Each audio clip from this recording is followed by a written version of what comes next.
Hey y'all, Merry Christmas. This is Pastor Joe. I'm here with Ifeoma, and we are in for a special treat today. I am going to be asking her some questions, interviewing her, and really sharing with you her journey.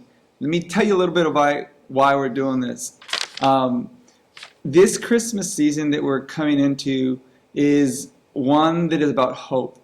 It's about having faith when faith is really hard and seeing how God shows up and shows out again and again.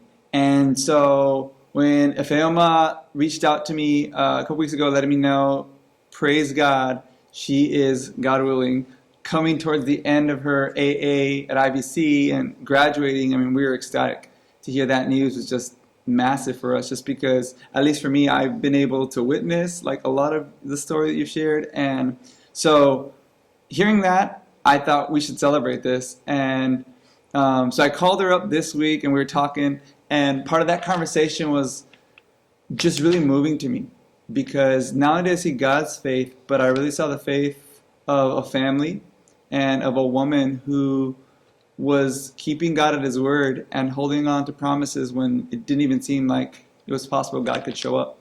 And it's the perfect Christmas story. And it's a story that really shows us that God is faithful to His promises. And so I don't want to talk more, give more away, but I'm going to interview. I'll give some major points of her story and ask her some of the reflections there. And I think you guys will enjoy it. So thanks so much for doing this, film. It's so special to have you here. Thank you. Yeah, it's so good.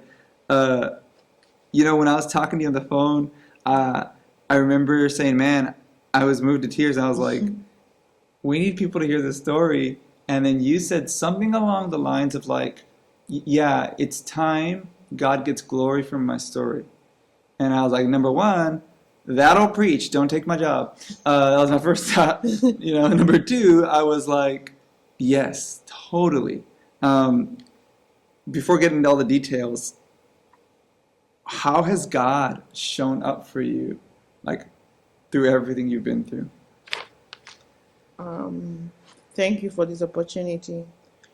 I would say God has shown up in every way, during every step of this journey.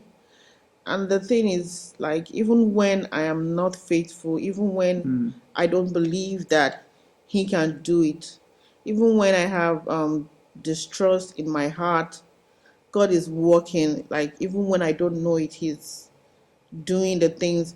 I just see His glory manifest in circumstances, and I'm like, wow. Even the tiniest of things, like, I don't pay attention to. God is working on them. He has been with us every step along the way, and I don't think without God we will not be where we are today. Yeah, it's like that story where Jacob says, God's here and I didn't even know it. Yeah. It's like God's at work. So let me kind of go back to the start of this story, or this part of your story at least. 2016, you're visiting and you give birth to your third child, Chigozuri, and you find out pretty immediately that he's diagnosed.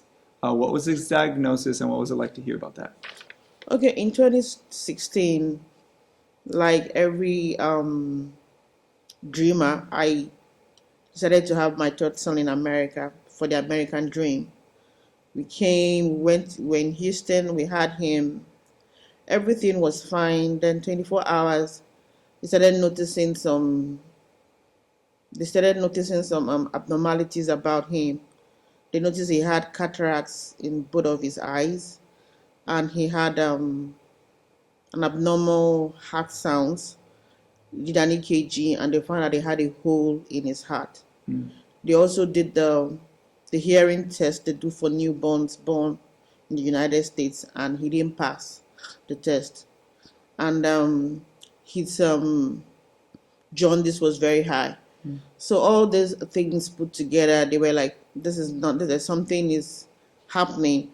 And because I didn't have my antenatal care here in the US, there was no record of what was going on. So he was transferred to a bigger hospital, and I just had my third baby, and I couldn't process what they were saying. Mm, So when I got to the ICU hospital where he was taken to, and they were saying all these things that he has cataracts, he has a PDA, he has this, he has that. It didn't make sense, and there was this denial. I'm like, mm, not again. mm, I don't want another child with issues. mm, Like, I closed. I could say we closed our hearts to whatever they were saying. We're like, just give me my baby, let me go. I didn't mm, come. I didn't bargain for this. mm, The plan was just come, have a baby that would be a U.S. citizen and go. So mm. it's the whole thing came crumbling. And we're like, Yeah. no. Yeah, it's like you had this plan, this idea, this dream, and then it's like taken from you. Like your dream Yes, became a nightmare. Yeah. it is. And they were like, you know and one other thing I also like one felt like, okay, to have him in a place where they have better medical care, Mm-hmm. but it was as if Mm, the everything was just tumbling in front of us, and they were like, um it's possible he's not seeing because of the mm, cataract. They would have to run more tests, and we didn't have all the time or all the resources to like wait, or yeah. like really. I could say we were mostly in denial. I myself were like, no, nothing was. I didn't want to absorb anything because I felt like I already had one child with challenges, and I wasn't ready for Yeah. another one. So And so you're referring to Kalechi, yes, and his diagnosis is he has autism okay. and developmental delays also. And so you guys are already seeing that, and you're thinking, I can't handle two kids with health concerns. And so, but you end up going back, and from what I understand, Chigo is in and out of hospital there, Yeah. and they're basically saying if you want him to have a fighting chance, you need to go back. And you do come back, but even when you come back to the States, you're still not sure what to do. You're still trying to figure things out. But um, when did you decide, um, I need to go, I need to make a permanent residence, make it in the US? What was that like for you? Yeah, the decision to come back was, like I said, he was 10 months old, and Mm, he some newborns weighed more than him. mm, That was like set a light bulb to my brain, like, no, mm, something is wrong. mm, And I came back with all my kids. The first appointment I had with the pediatrician, for the first time, she sat me down and told me, this is a lifelong mm, situation. You need to make a decision. If you want to give this child the best fighting chance he has, you need to make a decision to stay here so that you can begin to, make decisions about his health. mm, She began to tell me that he's probably gonna need care all his life, because apart from the eyes and the PDA and the not hearing, he also did not have any muscle strength from his abdomen down. So they were suspecting that he also had some form of cerebral palsy. Because if you touch his limb, then it was very weak. mm. So the patient was saying that he might need to be on a wheelchair, so we didn't know what we were dealing with. She was like, for him to have a better chance at life, he needs constant medical care, and I needed to make the decision. So that was why. So you just get three kids and come to a country that you don't know, and basically you're trusting God. You're trying to make it work because you have to. And earlier when we were talking, you shared that in that moment you thought, I have to bring all my kids because then I'll be worrying about how they're doing back there. And so Mama Bear gets her kids, comes to the States. But I know that cost you immensely. Can you speak to what you left behind when you came here? For me, I think I'll say my family, my extended family, because back home we're like a tight knit family. The support system I'm used to, my job. I felt like I was living my independence. I was living my freedom. I was living the life I'm used to, Mm. And like I was telling you, I was just being promoted at work, something I've prayed Mm. for a long time, and it just happened, and I had to um, travel. So I'd not really enjoyed the position like I wanted to. I had plans of what I wanted to do if I was promoted. So it was like, do I leave? What am I going for? What am Even when I made a decision to stay, I was still like, am I making the right Mm. decision? Like, I have a job back home. So am I gonna live my life just for my kids? What happens to me? Like, Mm. okay, fine, they start getting treatment. What am I gonna do? But Right. I just felt like, let me take one day at a time, Yeah. because let me focus on them. Totally. Then when they are stable, then I could ask other questions. Totally. Yeah, because we came in August 2017. By the last week of September, Chigozie already had two surgeries for the eyes and the first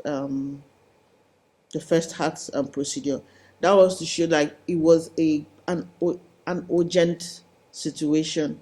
Like if we had not moved when we did, I don't know. They were like they don't know how much he could survive with the kind of hole he had Yeah. in his heart, because blood was just moving, Yeah. and that was why he didn't have strength Mm. down, because he wasn't having good circulation in Yeah. his body. So it was just God that kept him till when we came. Right. He's having all these complications. And I love how you brought in the idea that you're thinking, because you have a degree where you're from, you Yeah, have a stable job, you're comfortable, you're just getting promoted. This is kind of a position that you had been praying for and dreaming for. And then you mentioned in our conversation earlier, even that you said the word surrender and a vulnerability, that you had to really put yourself out there and trust God in a way that you never had before. yeah. Um, It was hard because I got a job immediately after leaving school, so I've never really had to depend on mm, people, or I knew my payday. I knew I felt like I had my life plan. I know how much I'm earning. I planned myself. I didn't need to borrow. I didn't need to beg. I feel like I knew everything that was happening. I could control what was happening in my life. And with the promotion, I need to get some pay. I could travel if I wanted to, had more funds to my disposal. Like that is when you begin to enjoy the right. perks of the job I was doing, and I had to leave Yeah. all that, and I felt like it wasn't fair Mm, on me. But I guess God had other plans, and it became so real. Like when the Bible says you have to trust God, mm-hmm, you know, I had to trust God for the next rent. mm, I had to trust God for the next meal. mm, We had to trust Him for the next decision, because we didn't know what we were doing, but all we knew was we wanted the best care for our kids. Financially it didn't look like a wise move, because we are in a third world country. My husband is working there, and sending dollars, it doesn't make sense. Like everything was just like, even people that were close to us would be like, why would you mm. leave? You know, just come back. You have other children. But I was like, no, let me do this for my kids. Yeah. It was a hard decision, but I guess I don't know. Mm. It was Yeah. hard. I love hearing even now this the pain, the wrestling, the grief, the sacrifice, but also the courage. And you might have felt weak and afraid, but you did it. And you stepped through that, and God starts providing. I think you told me that almost immediately in one of your first visits when you come, you meet a Nigerian doctor who Yeah, notices your name. She goes, she has to be yeah, Nigerian, I got to meet her. And so there's a connection there, and she becomes instrumental in helping you find housing and resourcing you in other ways, and a friend too that kind of supports you in this process. And really brings clarity. And then you also find us, and we find you, and that's around 20, 20, 2019. yeah, end of 2019ish, right? Yeah. Um, and there's also a season where you're here, Sinead is working back home, your husband, and then he finally moves out, and everyone's here, but visas aren't at processed yet and that kind of stuff. So, not really able to work and just really, like you said, there's a lot of dependence there. But God's showing up. God's providing. Tell me about what it was like to come to our church. What were your fears, your hesitations, your concerns? Yeah, what was the initial, before coming, what was that like for you? Yeah, like I explained, we had a church where we were going to, like a Mexican church. My friend Lupe was the one who took me there. She met me on, that's another story. She met me on the way to San Diego, and Kelechi was like, Yeah. and I don't know, God just sent her. I don't know what she did to Kelechi, and he was quiet for the ride. So that was how we became friends. So she was like, "Do you attend any church?" I'm like, "No." She's like, "Okay, I'll take you to my church." And it was a Mexican church, and we were going there. Kelechi got used to them. I knew the stress it took for him to get used to going to that church. So when it was time to come to Gateway, I always remember the challenges I had taking Kelechi to that other church for the first time. And I was like, I'm not going to deal with this Mm. time. My husband should do the work, you Mm. know. And he was like, no, that they are very friendly. I'm like, I know they're friendly, but I don't want to deal with Kelechi in a Yeah. new environment that he would come for me, you Mm. know.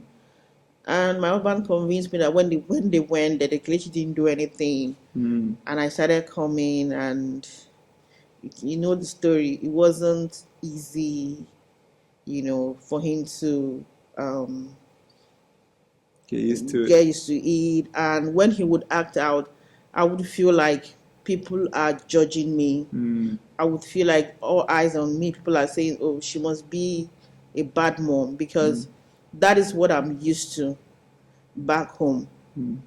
When kids misbehave in public, or Mm. even if I didn't know anything about autism. Mm. Like back home, such things are not discussed. Mm. A doctor had mentioned that Kelechi had autism. What we said was, God forbid, it's not my child. Like, Mm. so it was. So we're used to saying, "Oh, you're not training him well. You're not." Yeah. So those judgments, even back home when we went to church, I used to get those comments from people like, "Did you pray well when you were pregnant? Are you teaching them at home? Or are you just focusing on your job?" So I already carried that judgment on me. So when I came here, even when people genuinely wanted to offer help, I still felt, I still like had that judgment. I just feel like, oh, they're judging me Yeah. about me. And when I came to know people genuinely, I knew that they didn't even, like, most people knew about autism. When you tell them, "Oh, you have autism," oh, they were like, "Oh, okay, we understand." So, but most of my hesitation was my own experience from Yeah. judgment and the culture, because back home, you are the mom, you are the one to train the children, you are the Totally. one to put them in order. And Yeah. and sometimes the Kelechi's Strong boy. yes, his tantrums were just Yeah. overpowering. And Yeah. you know and Totally. sometimes, like, I feel like the devil knows that if you come to church, you would find peace and rest. Mm. So he would now use that as an excuse. So a very long time, I would be like, "I'm not going." My mama would be like, "You're cheating yourself." I'm like, "Okay, I go." Like, we went the last time. You see what he did to me. My mama would be like, Mm.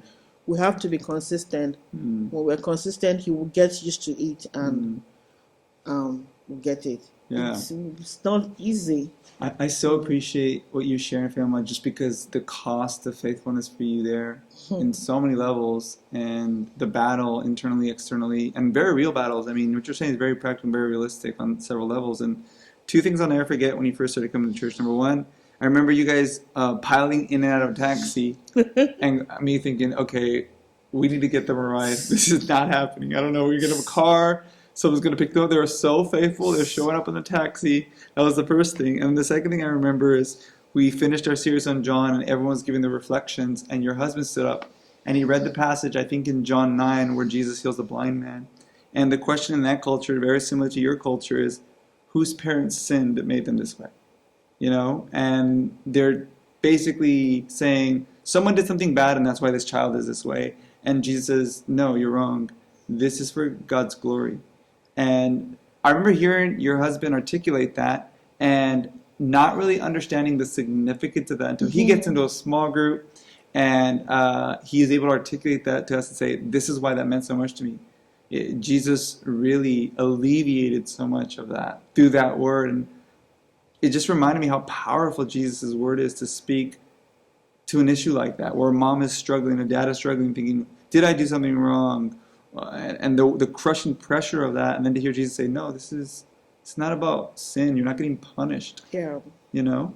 And I'll never forget that moment of just, that was such a beautiful vision in that passage. And okay, so you start coming here, and things are still really rough though, because you're again going back to that whole, what am I going to do now that I'm here? All right, but eventually you have the ability to go to school, which is a huge win, and you decide to enroll in nursing. What pushed you in that direction? I think what pushed me was when I came back home. Nurses are not really, yeah, we have nurses, but it's always the doctor. Yeah, I think the nurse practitioner was a pediatrician that we saw the first time I came. I find it difficult to like articulate that she was a nurse because of the way she was, she was making referrals, making diagnoses. I started to ask questions like, is nursing that exciting here? And, get talking to people and this. So when the opportunity came to go back to school, actually going back to school was like something to keep me busy. I felt like I couldn't just be doing everything about the kids. I got at the point in time I was depressed. I also needed something to going to IVC was like a recommendation, like from the therapist to like find something doing, so that you Yeah, don't, give you more life, yeah, give purpose, me value, more totally. life, and I started, then COVID hit, and it now became an escape route for COVID because with everybody's cooked up at home, going to do my homework was something to look forward to for me. It was like a stress. I'm sorry, say that again for my child. You said homework. Going to my homework was a stress relief for me. Totally. And I told myself, what is the best thing I can do for my kids and my family? Having your own personal nurse, like we need one. Didn't have medical care, and I've always wanted to be a doctor, but things didn't work out back home. I felt like life was giving me another opportunity. Why not take it? And 2 years to get a nursing degree, and I like to read, so kind of all lined up with all those passions and desires. So I said, okay, God has given me these children. I need to equip myself to face whatever it is, but I don't know what the future holds. But it would make sense to have a nurse like at home. Yeah, on-call nurse all the time for those babies. Yeah. So I think that was the pushing factor. Even when it seemed hard, I had to do a lot of prerequisite, but I know people keep complaining about COVID, but in a way, COVID helped me because I took most of the classes online, so I could take more classes. Wow. I did all the prerequisite within like a short period because I could do 4 or 5 classes, and by the time COVID was over, I had all the things I needed to apply for the nursing. So it accelerated program. you because you were able to work through so much. Yeah, because if I was going in person, I wouldn't be able to do those number of courses because you have to go every day and spend longer time in school. So now you also shared that there was a season, and maybe even still up to now, where your best time to work is at night. I mean, we're recording this interview, later in the night, but that was one of the challenges, is trying to find quiet time in your own home to do homework, do schoolwork. And what was it like to just carry the regular course load with an autistic child and just the regular needs of life, family? Okay, I'm going to tell you this thing that happened. I was writing an exam, Math 98. I won't forget. It was like a 4 hours exam because it was like 150 questions. And in between the exam, Kelechi had a seizure. I had to stop the exam because I always get extra time for my exams. And we calmed him down, and I had the option of, writing to the professor and say, oh, I had this challenge, can I do the exam again? Or going back to my exam. And I saw he was calm, he was calculated. I'm like, I'm going back to my exam. And I went back and I finished writing Mm. the exam. And I'm like, what? You know, it's I don't know how God, it was just God that does it, because it's not by my physical strength, Mm. but the best time for me to study and work is at night. Yeah. I kind of try to move in the day with my kids and everything, and sleep early. I get up by say 1, 2, and I'm studying till the morning. That's when I get things done. Mm. I had a professor send me a mail. I'm like, why are you submitting your assignments by 3, 4 a.m.? Do you sleep? And I'm like, that's when I can do stuff. Yeah. And I don't take glory for it. It's not strength. It's just God giving me the grace. Some days it's hard, it's challenging. But one thing I noticed here is when you speak out, like when you express your challenges, like the school system works with you. Mm. I've had instructors that have been very flexible with me. Like I would tell them, like, "Oh, I couldn't do it." I'm like, okay, you know, that's another. Back home, we didn't have all those flexibility Yeah. back home, and that was something I noticed here, and it was really an advantageous for me. But that's also something that you had to learn, right? Where you had to learn to ask for help, because Yes, it's very humbling, it's very difficult, especially for a woman like you who's intelligent and capable, and it your was. family is intelligent and capable, and you guys have, you know, again, going through that process. I think one of the things you It's said is, I appreciated when people looked past, it's fine. yeah. Talk I about that. Our culture is a culture of being independent. Like women, we're supposed to be like being independent, like have everything under control. So coming here and having to be vulnerable, it was hard, Mm. you know. And like I said, I like Lupe, like Oreda, they would always ask me what is it, and like when I say fine, they could see beyond Yeah. that fine. Like they know it's not fine, Yeah. you know. It's still, I'm still learning, because it's not, we're not back home, we're not built to be vulnerable. Or you see people like they might have something to deal with and they're just bottled up inside dealing with it, not being able to speak out, or this. So it's something I'm still learning, Yeah. and I'm really appreciative of the friends and the family that could see beyond that. I'm fine. Or Yeah. that smile, that Mm-hmm. personnel you put up, okay, everything is fine. Where something is like kicking you, Yeah, totally. yeah, it's I really appreciate that Yeah. They were able to help. push past and keep asking and pursuing until you're able to say, okay, this is actually need. And, um, one of the things I always think about when I think about Jesus is so such a kind God and King, because He's able to offer us the help that we need, but in a way that dignifies us and doesn't humiliate us. When we're needy with Jesus and His people, you think that it's going to make you feel like you're horrible, like you have nothing to offer, like something's wrong with you. But when the gospel is really powerful, it actually becomes very dignifying for you to say, hey, I have a need, and for someone to say, it's a joy for me to meet that need, to serve you, to give that to you. And the other part of that is when you are able to really internalize the gifts, the grace you've been giving, and respond the way someone like you has, for example, you become this person who, like, I have no doubt in my mind that your heart is to care, love, serve, be generous, pour out when you guys are in that situation. Because so much has been offered to you, and too much is offered, much is going to be required. And I think it's such a, again, kind of as we're wrapping up here, it's such a beautiful picture to me of how the gospel works. God finds Yes. us in these desperate places, and then He dignifies us, and then now we have purpose. Now we have a mission.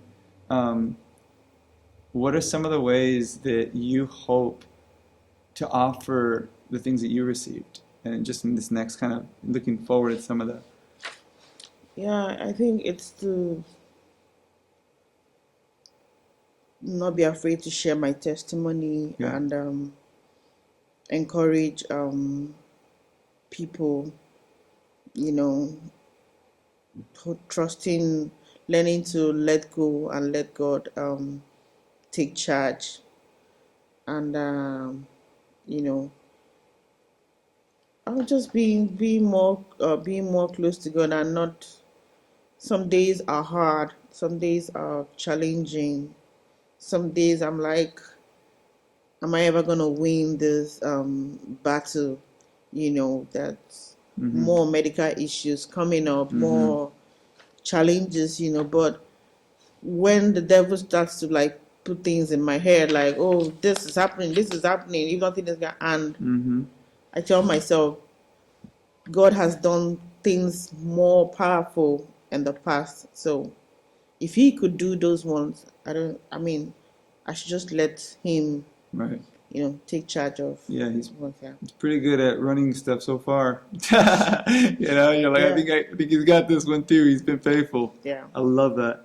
Um, so you're getting your AA. God willing, you'll be doing your licensing exam Yeah. January, and then God willing, next August we'll throw another party for you Oh, and celebrate a BA from SDSU. That's what we're praying for. That's what we're hoping for. Those are some things we can hope for. But just what what are some of the things now besides? Is there anything else we can be praying for? Any other like present needs that you have, or just yeah, a good job, there are many good jobs, just to get the right one that God, to have the discerning spirit to make the right choice. Let it be the one that God like had designed for me, because mm-hmm, I notice that when what you get is God's plan, you find rest yeah, in that, and it doesn't come with any effort, because it's grace, that is just to make the right decision on the jobs that I apply for, that God will give me the one that is best suited for me, because I have a lot of I don't know how to say it. I have a lot of interests. challenges at Oh, home. I have a lot of, yeah, yeah, so I need a job that will got it. fit into that I have a lot of dynamics at home. So I need a lot of job that will fit into that dynamics, because Flexibility to be able yeah. to work with you and know your situation. Yeah, that's great. We'll definitely be praying for that. Thank you for that. Any last words you want to share to the church in terms of encouragement, or just anything that you want to say to the church? I want to say thank you to the church for all the support, the love, the cheering. You know, I remember there's this exam I had. It was like the final in my third semester, and we're waiting for the scores, and I was really scared because the exam was really challenging. And there's Acha, Mm-hmm. Mrs. Acha. Every Sunday she's always telling me that she's praying for me. Mm, And I don't know, I just had that flash that day, like, I'm praying for you. mm, You do well in school, and all my fears, like, mm. everything just went away, and I started singing, and my colleague was like, what is it again, Ifeoma? And I'm like, we are waiting for our scores. I'm like, I'm already passed. She was looking at me, I'm like, I just remember that one of my mommies in the church is praying Mm, for me. I mean, I know God hears her prayers, that's so good. I'm good. And she was like, this girl must be crazy. and the exams came and I passed, and there have been moments like that, and I really appreciate the the resources, everything. We don't take anything for granted. We are appreciative of everything, the support, even when we had to apply for the green card. We're so grateful, and we wouldn't be here celebrating if not for the support from the church and the community at large. Because I came into this community different, with a lot of baggage, but people saw beyond that baggage. They saw beyond Kelechi's tantrums. They saw beyond the maybe the pressure, the facade I put, the structures I put in place, the wall I put in place, and they were able to reach us even at the lowest point. And I'm grateful. My family and I are grateful. We sit down and we are like, how did we get here? You know, and we're just grateful. And I want to say thank you. And I'm just saying this to anybody, like, if you're in a point in your life where you're confused, you think like God doesn't care. He does care. And sometimes our ways are not God's ways. And I'd always, after I got that promotion, I was telling God, I don't want to wait 7 years for another promotion. And I look back now, 7 years from that time, I wouldn't want it different. The job I'm gonna have now, I can't compare it to what I left. But that is how God works. His ways are not our ways. Yeah. His ways might look, how is this gonna? Because everything was scattered. But I just see God bringing back everything one step at a time, and I know that He's not the same way. He's not finished with us. He's not finished with anybody who is also going through something maybe similar or different in life. Love that. That's so beautiful. Thank you so much, Pima. Thank you. On behalf of the elders and the church here, we mean this sincerely. We consider you family. We love you. We honor you and your family, all your faithfulness, your obedience. When you didn't have faith, when God showed up, all of those moments, we collect them together and we just celebrate you. Thank you so much for sharing. Thank you. And really, thank you so much for being obedient. So I told you, church, you're going to be encouraged. Praise God. Be celebrating with and for Ifeoma. If you guys want to give her any gifts or any ways of celebrating her through notes or encouragement or prayers, please share that with her. We are just so excited for her and for our church family to be able to celebrate her and celebrate the story of God showing up and showing out. So hope you guys enjoyed that. Blessings, y'all. Thank you.